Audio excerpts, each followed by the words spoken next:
Well, on May 8th, 23 days from now, absentee ballots will be sent to all registered Montana voters in the state's first all mail-in ballot statewide election. Now, this means that Montanans will start voting in about 3 weeks for the June 2nd primary election. So today, we're launching the first of a series of stories on the contested primary races for statewide office. Here's MTN Chief Political Reporter Mike Dennison. Greetings from the Capitol.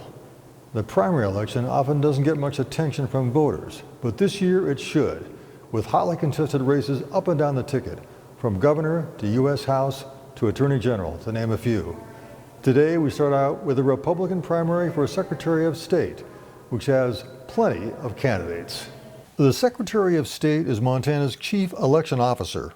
It's an open seat this year because incumbent Republican Corey Stapleton is running for the U.S. House. Only one Democrat is in the race, State Senator Bryce Bennett of Missoula. But 6 Republicans are running, and GOP voters will choose their nominee in the primary to oppose Mr. Bennett.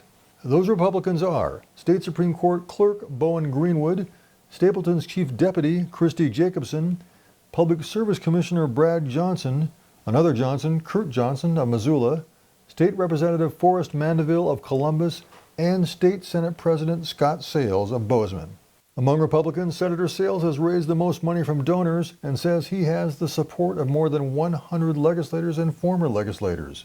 He says his experience in the legislature and his background in outfitting and agriculture make him a well-rounded fit for an office that also sits on the State Land Board. Mandeville also knows his legislative work on election issues and his experience running his own business.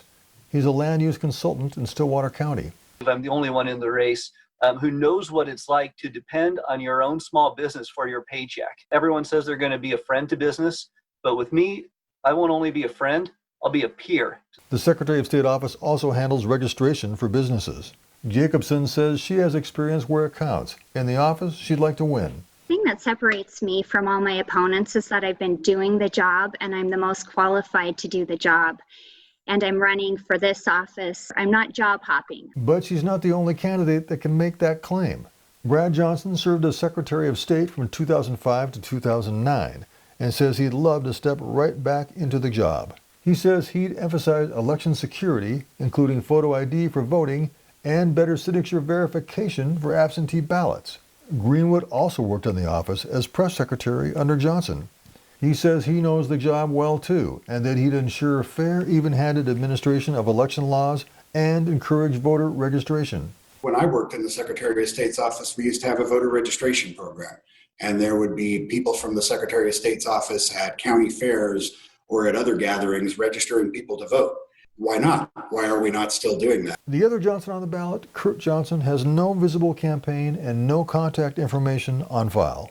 In this crowded race, name recognition may be at a premium as voters cast their ballots. But with 6 candidates in the race, anyone can win with a small percentage of the vote. At the Capitol, Mike Dennison, MTN News.